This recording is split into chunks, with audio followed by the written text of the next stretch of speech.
For most people in Tsakani, a weekday begins long before dawn. In their 4-roomed house, a family of 4 needs a strict morning regimen. The Motlong family live a good but humble life. While 3 grown-up children have already left home and are trying to make it on their own, Steve and his older brother Anthony are still in school. Their mother Sandra is a dedicated wife and caring mother, a housewife who looks after the neighbors' children for extra income. The father, Johannes, leaves for work just after sunrise and arrives home long after dark. But this is where tonight's special assignment ends. The beginning takes us back to a time most South Africans would prefer to forget.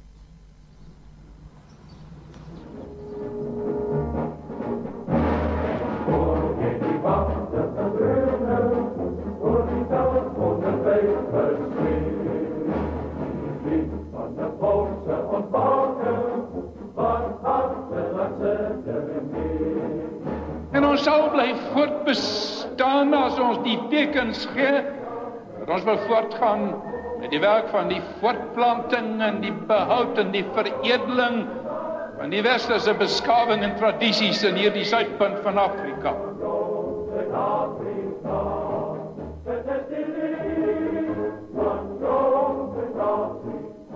This was the world of the Laing family in 1955. Sunny and Abraham were staunch Afrikaners who supported and believed in the government of the day. It served them well. Then their daughter, Sandra, was born.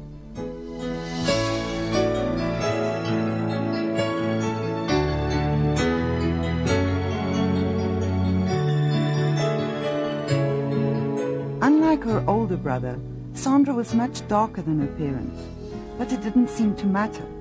She was their child, they said. They loved her as much as they did her lighter-skinned baby brother. The Langs lived in a remote place called Brereton Park. They were shop owners. Sunny tended to the shop at home, which served the nearby black community of Driefontein, while Abraham ran a shop at Punbult, a few kilometers away. Sandra grew up like any other white little Afrikaans girl. She seemed outgoing and happy, unaware of the storm that would rage around her later in life. Today, at the age of 44, Sandra is reserved and shy. She doesn't speak easily about herself or her feelings. Yet she still remembers her carefree years, now light years away. Her mother was gentle and protective, says Sandra. She was a baie goeie mens, maar ek verlang nog baie na. En sy was ook baie lief vir my ook. Sy wou nie hê haar hart ek moet noem. As stout is, of ek moet maar net altyd by haar gewees het in die winkel en ja. Her father was a patriarch and very strict. Hy was ook 'n goeie mens, maar hy was baie kwaai. Maar met hom was ek maar net die meeste tyd, miskien naweke. Ek het hom nooit gaan help by die winkel. Maar hy het my altyd naweke geleer dryf. Maar hy was kwaai as hy my leer dryf as ek 'n fout doen. Het hy altyd geraas. Sandra's baby brother was 9 years younger than her, and though lighter in complexion, he resembled his sister. Sandra was unaware that she was different, until the day she had to go to boarding school in Piet Retief. Party van die kinders het my altyd aangegaan met my en dan het ek hulle nog geslaan. Aangegaan? Ja, hulle het hy vir my gesê.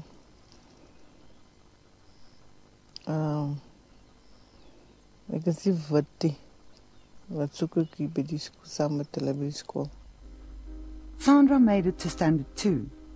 She was a timid 11-year-old when she was expelled, yet her memory is vivid when it comes to the man who in her mind was responsible for turning her world upside down.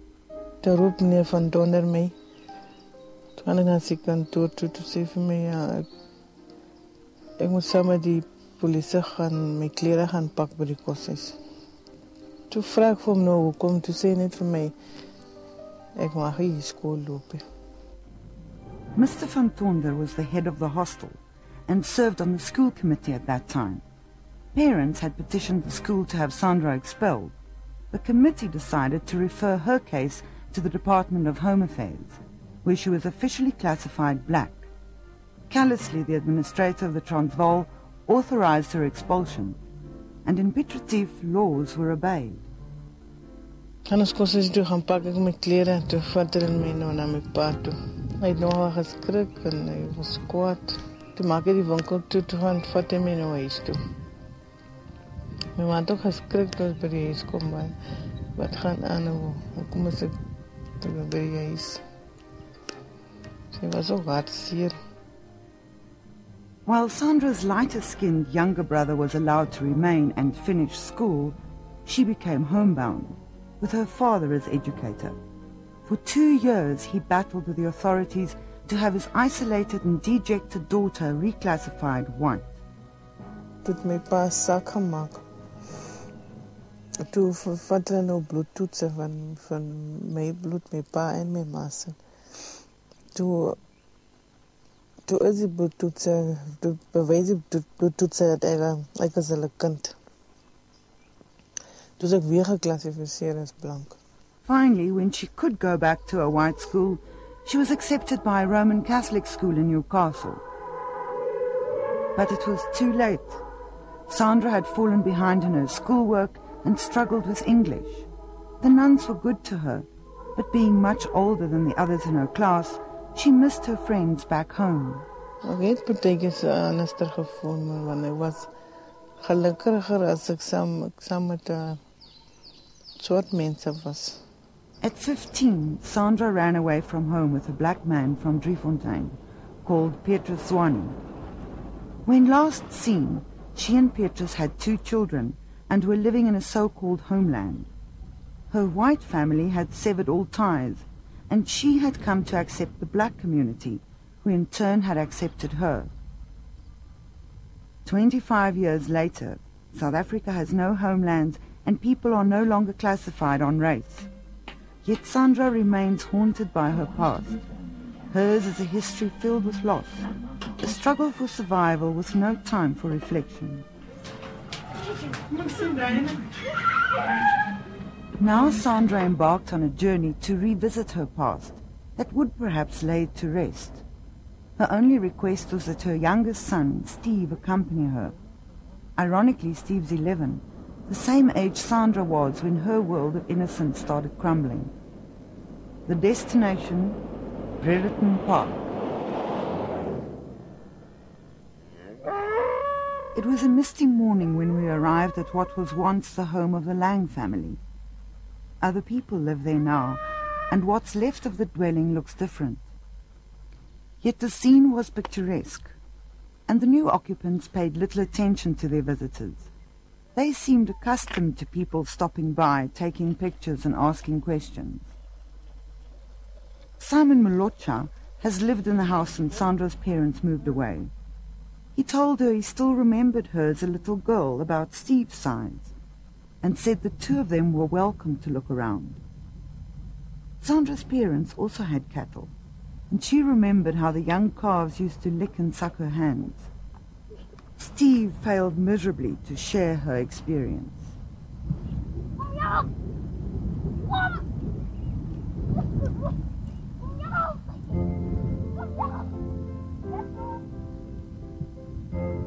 But he did make his mother smile, and for a while Sandra was 11 years old again, with pleasant memories.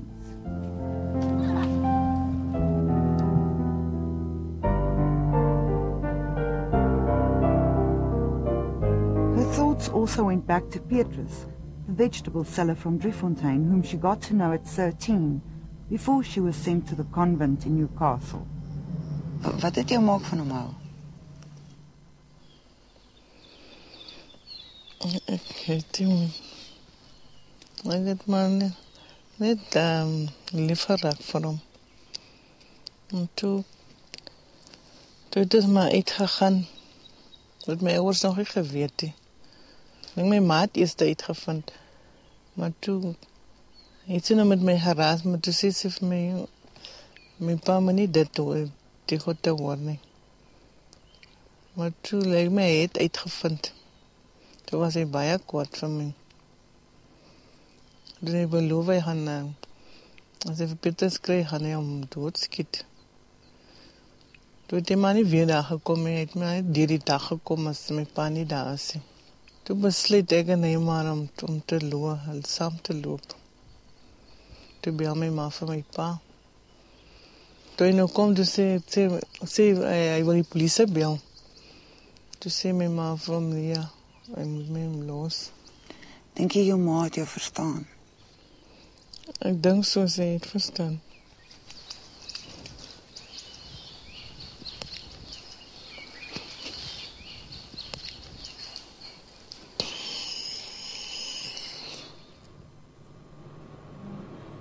Sandra's journey took her across the border to Swaziland, travelling as a South African citizen. Yet Sandra was already in her 20s by the time she finally managed to get any form of legal identification. Wanting to be with Petrus, with whom she already had 2 children, she applied for a so-called coloured ID. But her father didn't want his then classified white daughter, who was once classified black, to be reclassified coloured. His refusal to sign a document condemned his own daughter to living life as a non-person. It's 30 years since Sandra and Petrus fled to Swaziland. Now she's a tourist. Then, she was a 15-year-old white girl and Petrus a black man. 3 months later, they were arrested. Sandra thinks her father must have called the police. Hy het gebel, want toe die polisie inkom, toe vra hulle vir Petrus was die burken wat hy gesteel het. Toe sê hy het niemand gesteel nie. Ons is lief vir mekaar. Sandra was taken to Carolina, where she spent 2 long months behind bars, with neither one of her parents coming to see her. Here, a confused and frightened young girl was forced into making a choice that would determine her destiny. Ek dink hulle wil my maar skrik maak dat ek stem terug gaan tuis toe, want hulle te sê hulle gaan my, as ek nie wil terug gaan huis toe, gaan hulle my daar hou. Dus sê ek vir hulle, ek het klap besluit, ek gaan nie terug huis toe, maar ek gaan saam met Petrus bly. Sandra was finally released and allowed to live with the Zwane family. Years later, she and Petrus's mother, Jenny, are still close. It's a special bond that was established when Jenny had accepted her as a daughter.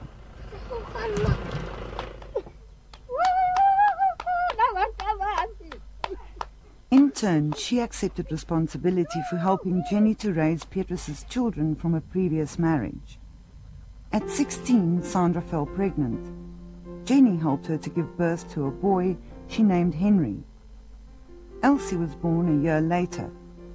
It was Petrus and Jenny who helped Sandra maintain contact with her mother. Wathi Petrus angihambe ngiyotshela mako wakho ukuthi wena sowuboshiwe. Naye abevalele eswazini, wena sowusedrobheni eGalini. Wathi-ke mako wakho sengivile nge-telegram. Ngithi ngitshela ubaba wakhe ukuthi yena akangeni lapho. Mayile telegram yathunyelwa ubani? Angazi eGalini ntwana. Washo njalo maki. Wathi sesitholile nge-telegram. Manje nake ngithi kubaba sambe siyemhlola uthi yena akayi.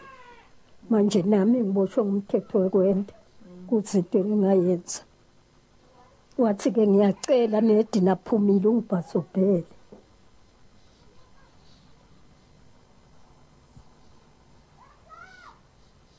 Azange kulahla abekhuluma mosu Petrus. Athi nedi sibangifuna basi. Yebo, nangibasi nangekho nibuye nihlale nicoce naye.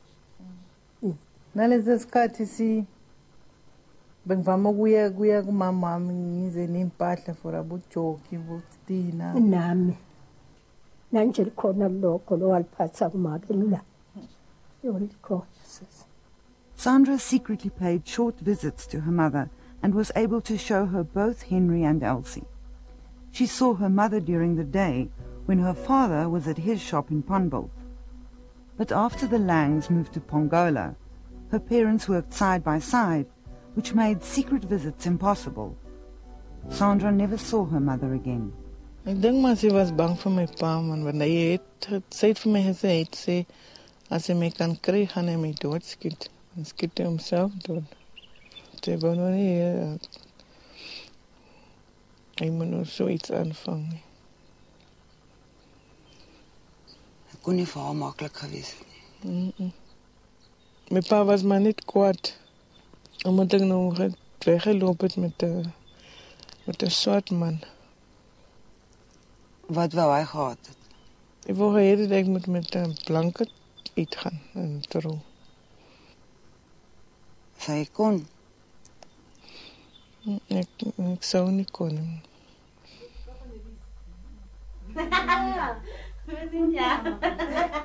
Life was good for a while.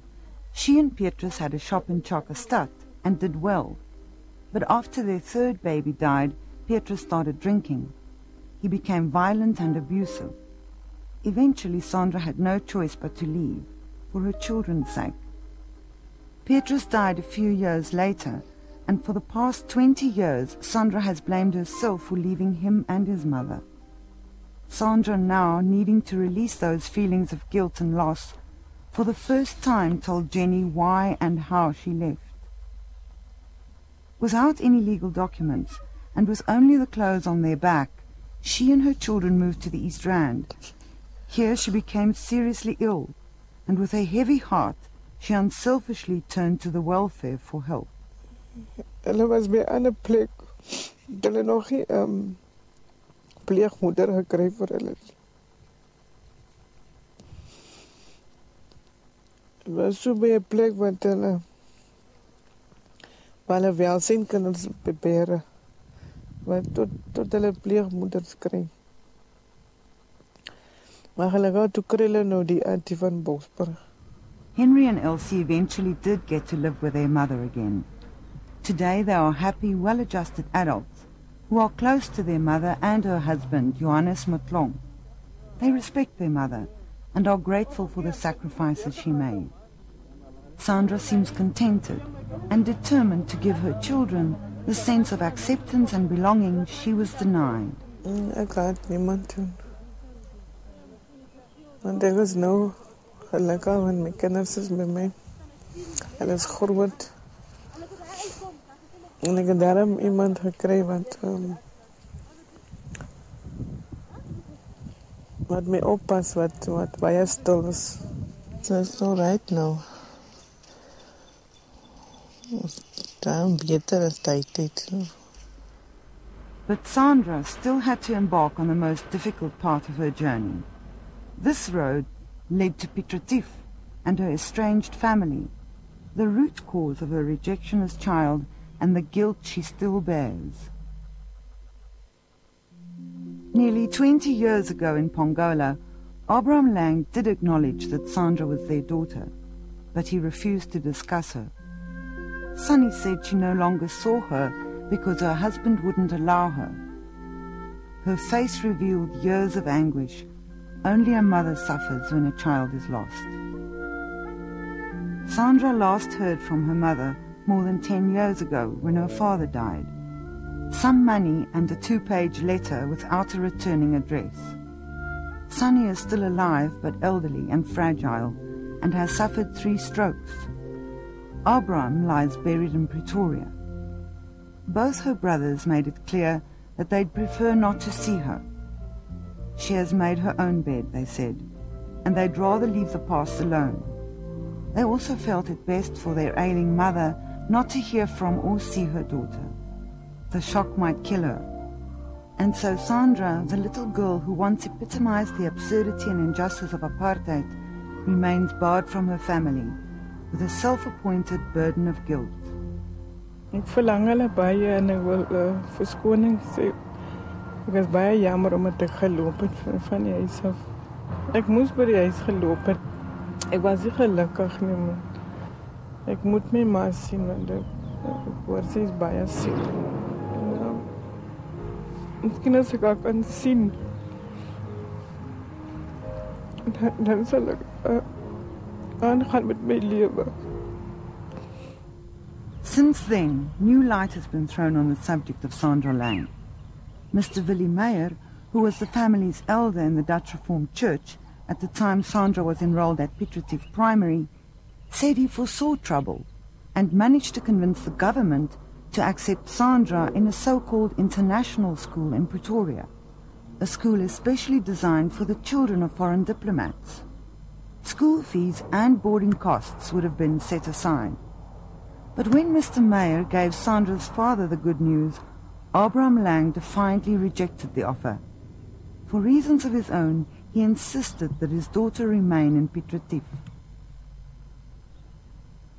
Sandra has come a long way since those days. Now in Tsakani, her life revolves around her family.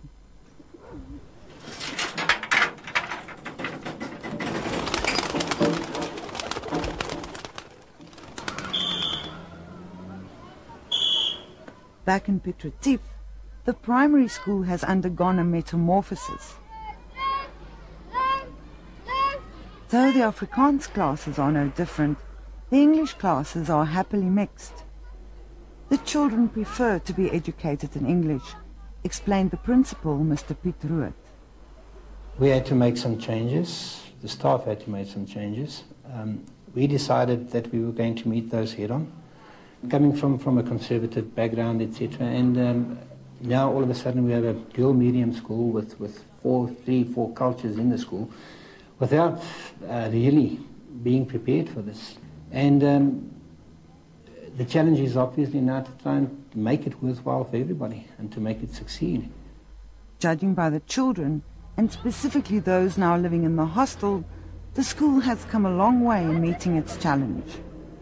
The first time my brother came here, there was just Afrikaans children because they didn't allow English children to come to the school. And my mum was just fighting till he came to the school, then also came to the school. I thought the people will be ugly to me. And were they? Nice to me. I feel very happy that there's Afrikaans children, and I can also learn Afrikaans now.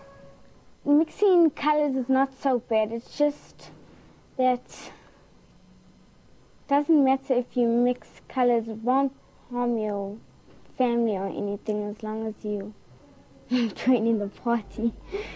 Bravely, Sandra decided that she too should join in the party, though she knew it wouldn't be easy going back to her first memories of rejection. The irony is that while she had run away to Swaziland 30 years ago, many of these children now came across the border to the same school. Hallo Sandra, ons het baie van jou gehoor. Hoe het jy alles gedoen? Ek het die skool geloop van graad 1 af. Toe ek 11 jaar oud was. Toe het hulle my uitgezet. Toe mag ek nie weer skool loop. Sandra, just want to tell you that don't feel ashamed of yourself that you're welcome in the school to bring your children or something, and the school has changed. It's changed very much, and it's very nice. It's a very nice school. We learned very quickly things, and whenever we have a fight with any Afrikaans children, white children, then the teachers always help us and they tell us that color doesn't matter, we're all the same, and that we must just be friends, and that it wasn't how it used to be many years ago. Was my alle jare 'n goeie skool. Is my nog nie terug van die apartheid wat ons so gemaak het. Maar dit is 'n goeie skool. You're really strong to handle these things you've done. And I just want to tell you that we all love you, Sandra.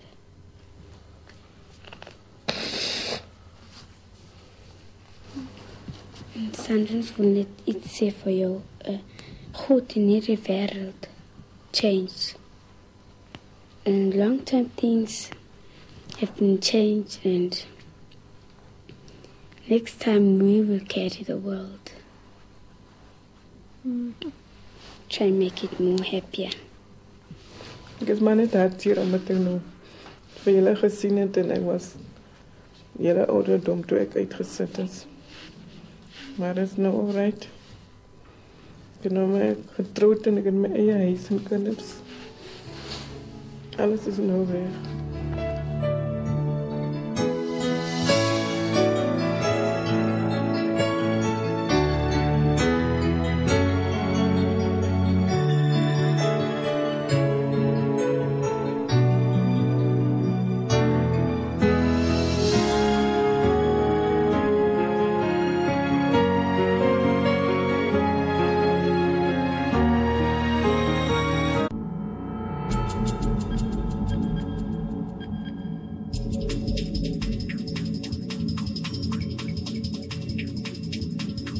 And not being prepared for this in Aquila Pictures. The challenge is obviously not, and we have to make up for everyone. Make it succeed.